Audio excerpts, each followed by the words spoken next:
This is episode 36 of Teacher Approved. Hey there, Emily here. Before we start this episode, we wanted to let you know that we had some technical difficulties while recording this episode, and you'll hear a weird sound in some parts of the episode, mostly at the beginning. The content is so good though, so we want to get it out to you anyways. Thank you for understanding, and we'll make sure to fix the problem for next week.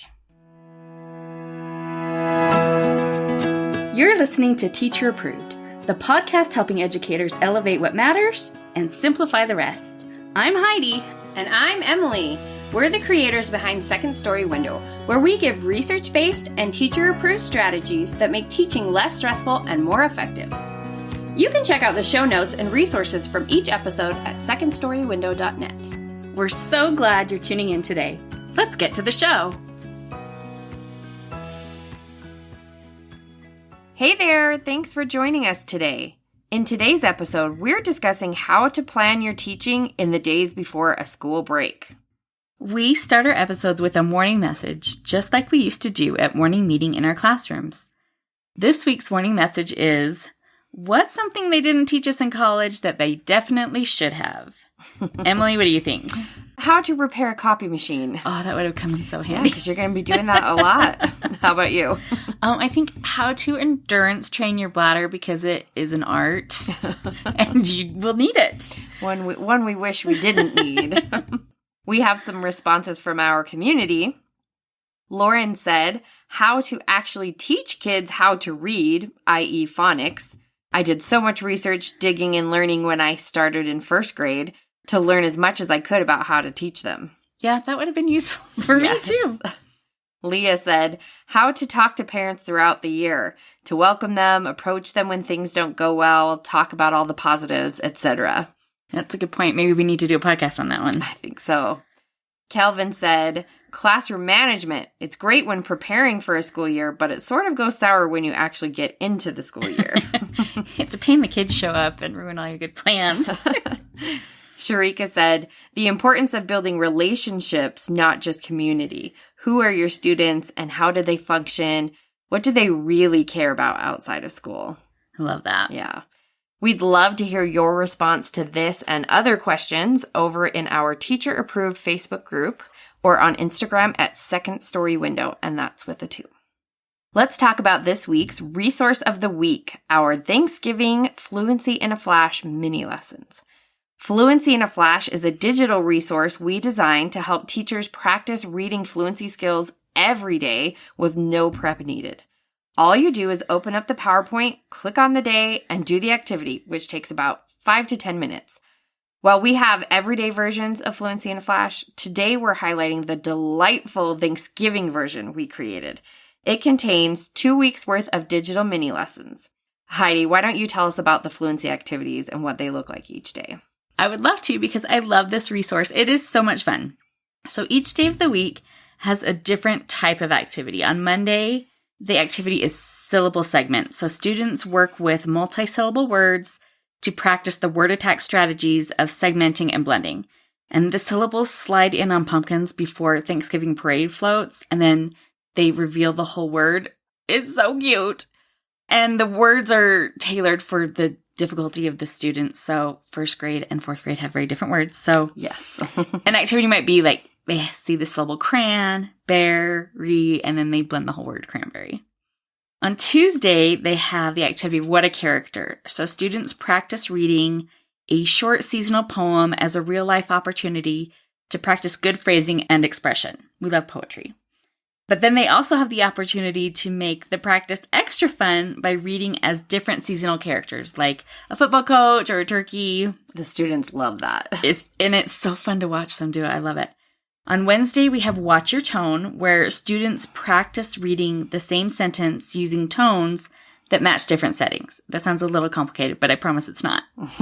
This helps students focus on the subtler aspects of expressive reading. So, I'll be gone like the wind takes on a really different meaning if it's said by a turkey hiding on Thanksgiving Day versus a player in a football game.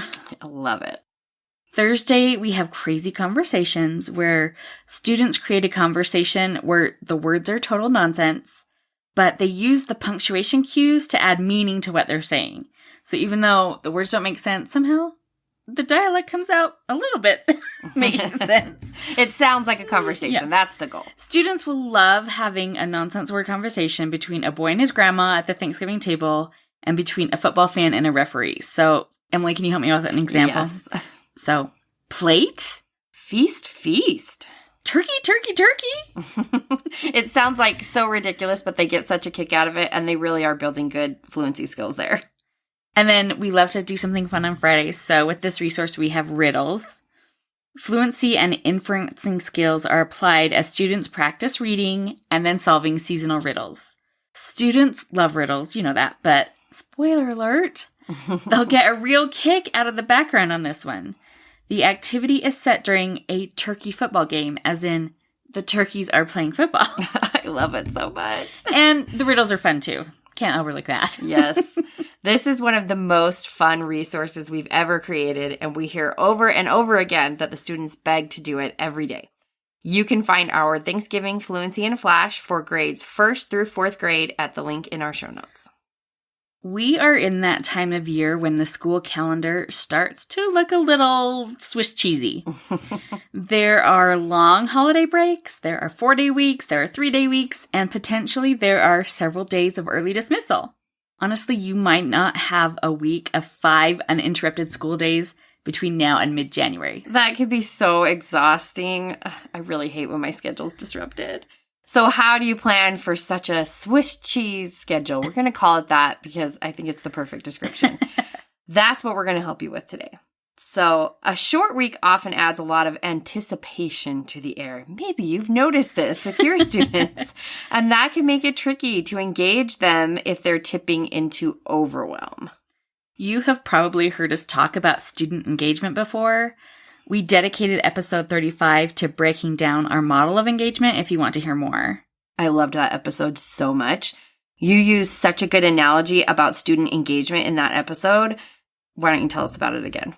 Don't mind if I do. So imagine for a minute that student engagement is an old-timey balance scale with the buckets on each end. One bucket is novelty and the other bucket is routine. In the middle, when routine and novelty are more or less equal, our students are engaged. So we benefit by doing whatever we can to keep our classrooms balanced between routine and novelty. And what a surprise that teaching is a big balancing act all the time.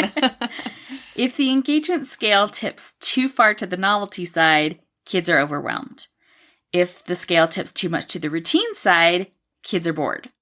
And kids that are either bored or overwhelmed can't learn, and truly they are likely causing problems. Oh, you know they are. That scale visual makes it so easy to imagine what's happening with student engagement. As we approach a big holiday or a school vacation, student excitement starts to ramp up. Oh, yes.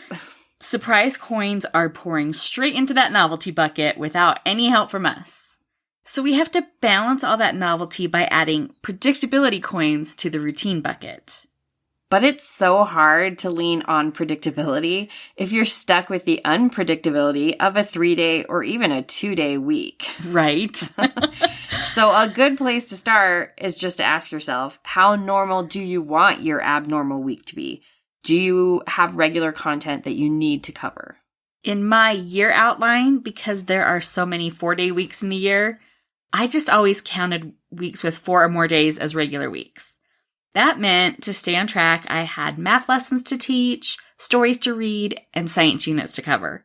I'd mostly stick to the regular weekly routine and then just shift activities a day earlier or a day later, depending on which day of the week we had off. Yeah, a 4-day week doesn't require too much adjustment, but you need a different approach for 3-day weeks. And that's why I didn't count any week with fewer than 4 days as a regular week in my yearly outline.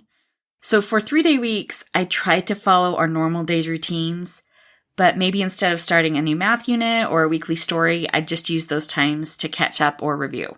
And we usually had a 2-day week the week of Thanksgiving, and honestly, that was just mostly filling time because what do you even do with 2 days? I know.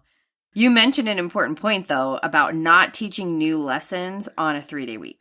A lot of people travel on short weeks, so you don't want to be launching a new unit when you potentially have a lot of absent kids. You'd also want to avoid any kind of assessment before a break. I actually just saw a blog post where a teacher recommended giving tests on short weeks, but I think that's the wrong approach, and I'm guessing you agree with me, Emily. Yes, I do. Giving assessments on a short week is just creating more work for the teacher. First, you will have to retest the kids that are absent, and that is such a pain. And second, the kids that are in attendance aren't going to be giving you their best work. So I would say just avoid tests before holiday breaks. Yeah. So how do we want to structure our Swiss cheese weeks? I love that name. There are a variety of options that range from stick to the established routine on one end of the spectrum to throw it all out the window and party on the other. Probably the easiest way to cope with a short week is to make as few adjustments as possible to your regular school day. That makes planning and management much simpler. Plus, it allows you to counteract all the novelty by leaning hard on the predictability of your routine. I definitely feel like that's the way I typically leaned. I love a routine. What can I say? But if you're behind schedule, short weeks can help you catch up. Maybe you need to teach a morning and afternoon math lesson. Maybe you go all in on phonics for a couple days. A short week can give you a great boost to get back on track. A variation on catching up is to follow your regular routine, but instead of the normal lessons you would teach, you use that time for review and practice. Maybe you get out the math games you've learned this year and your kids rotate through games during math time. You could plan a science review Kahoot or Plickers activity. And teachers always need more time for review, and short weeks really lend themselves to review activities. Oh, we love a review. As a teacher, I loved to use short weeks to add in seasonal activities that I normally didn't feel I had time for. And there are several ways to work in themed fun without losing too many of your predictability coins. The easiest way is to just follow your regular schedule, but add in an unexpected activity where you'd normally be teaching content. Maybe you don't want to do your Properties of Rocks lesson on a day when 5 of your students are absent. Instead, you could do a holiday craft during that time. One thing I like to do was add in what I called festive breaks. I just made that up. Can you tell? Yeah, I like it. They were easy to plan and they didn't create too many disruptions, but they added a little sparkle to the day. So the day before Thanksgiving break, for example, I would just post a bunch of die-cut paper turkeys on the board. And on the back of each turkey was a short activity. I included simple things like read a story, play a game, or color a Thanksgiving picture. And then during work time, I'd set a timer. Depending on the activity, it might be 10 minutes or 20 minutes. And when the timer beeped, I'd choose a student to pick a turkey. And we'd do the activity and then just get right back to what we were doing. Festive breaks are a way to add seasonal fun without adding to the overwhelm. I think we should start calling them festive breaks TM because we should trademark that. I really like it. If you want some ideas for your festive breaks, we have 9 sets of seasonal brain breaks, and each set has 60 activities. That would give you a ton of easy to implement ideas to pull from for your festive break planning. If you want something more festive than just a break, you could follow your daily schedule and make some or all of your activities seasonal. Just be aware that the more seasonal activities you add to your day, the more surprise coins you drop into the novelty bucket. If your class easily tips into overwhelm, you might want to use a light hand when it comes to seasonal activities and only do 1 or even maybe 2 a day. I think we've all had classes like that who easily tip into overwhelm. A lot of your planning on a short week really comes down to knowing your students and how they handle disruption. So if your class can manage a large amount of surprise, you could have a routine morning and then just use the afternoon for fun seasonal activities. You could also switch it and have a fun morning and try to have a normal afternoon, but that's going to come with a whole host of management issues. I cannot even fathom that, but if you work it out, let us know. Or if you want, you could just lean into the craziness and commit to a whole theme day. We love theme days at the end of the school year, but they also can be a lot of fun before a holiday break. In episode 8, The Secret to End of Year Survival, we break down everything to know about theme days. Or maybe you just want to toss all routine out the window and go with a class party. If that's the case, we have 2 podcast episodes that can help you there. Episodes 33 and 34 walk you through every step of how to plan an enjoyable but not crazy class party. Yeah, we don't do crazy. No, that should be our tagline to our podcast. We don't do crazy. Once you've decided to what degree you want to stick to your regular schedule, you'll need to find activities to fill those hours. We already mentioned catching up on content or reviewing what you've already taught. You can also use these Swiss cheese weeks to review your procedures. If you didn't have time to do guided discovery on all your materials at the beginning of the year, you can schedule some time for it now. My go-to on any day that was wildly different than our regular schedule was to have a themed work packet. I know, I'm a wild and crazy teacher with my themed work packet. Gotta hold you back. And I loved work packets too because over the course of the day, they could buy me 60 to 90 minutes of quiet work time. Didn't do it all in one chunk because, they're still kids. Yes. But over the course of a day, you could get a fair amount of time out of that. It's also important to note that kids love work packets too, I promise. I think part of the appeal was that I let them work on the pages in any order. So that gave them a sense of, freedom and choice. And also, although I chose mostly math and language arts practice, I would throw in a few just for fun pages. A seasonal word search does wonders to turn a task into a game. Yes.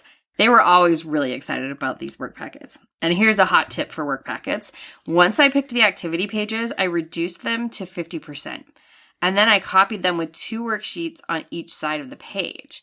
So that meant on a single sheet of paper, I could fit 4 activities. So I'd put together 3 or 4 pages, and that gave me 12 to 16 activities. And my second graders had no problem completing the activities, even though they were smaller than normal. Yeah, you can't go wrong with a work packet. If you want to lighten the load on your planning, you could schedule rotations with other classes on your grade level and have an afternoon of several rotations. Or you could do 1 rotation a day for every day in your short week. Or I guess you could do both if you really like rotations. Go rotations crazy if you want. Short weeks also really lend themselves to trying things out. If there's an idea you've thought about implementing, you can test it out on a short week before fully committing. Or you can do the things you always wish you had time for, like building classroom community or implementing a service learning project. You could also try out activities that extend longer than the time that you normally have available for a lesson. Maybe this is your moment to try a big STEM exploration or give some extra PE time to learning yoga or a dance. Yes, take this time to be the teacher you wish you had time to be the rest of the year. Read the picture books, do the art projects. And if your admin gives you grief, you send them our way. But email Heidi, not me. As a bookworm, I always loved when my teachers let us have readathons. We'd bring pillows and blankets and get to spend a couple hours reading. And that was my idea of heaven. Oh, I loved that Probably so much. still would be.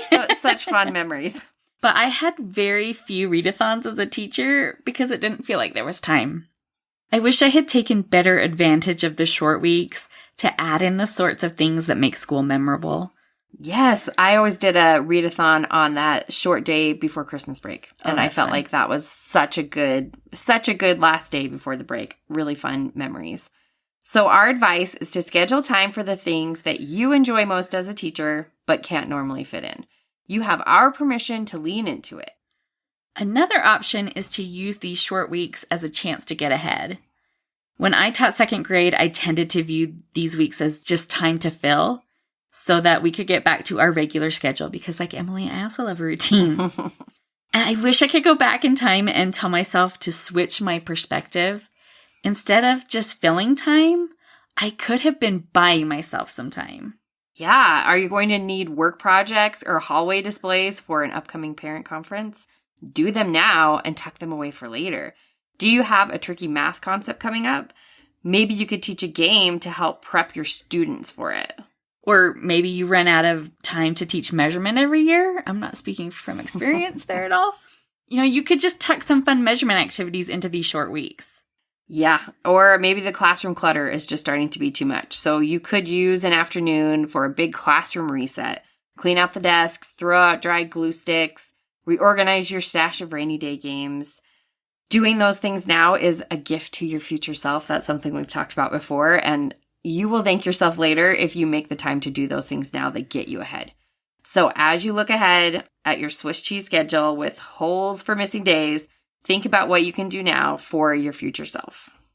Regardless of how you plan to fill your short weeks, it's important to maintain your regular standards of behavior. Oh yeah, because these short weeks can feel so loosey-goosey, there's a strong temptation to lighten up on your procedures and expectations. But that approach is going to backfire on you. There's so much novelty going on. Kids are counting on us to help keep them balanced with routine. If you lighten your expectations because it feels like a celebratory thing to do, you run the risk of tipping things from the fun of novelty into the chaos of overwhelm. No, we don't want that. It can be a fine line to walk, but remind yourself that you are not being a wet blanket. I say that to myself in the mirror every morning. So really, adding predictability coins to the routine bucket is helping your kids enjoy themselves because you're preventing them from getting out of control and overwhelmed. Short weeks are tricky enough without student behavior becoming a problem.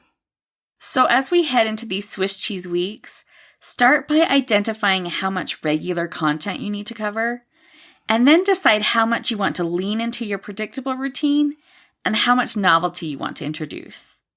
Just remember that even if you have a party atmosphere, it's important not to lighten up on your behavior expectations.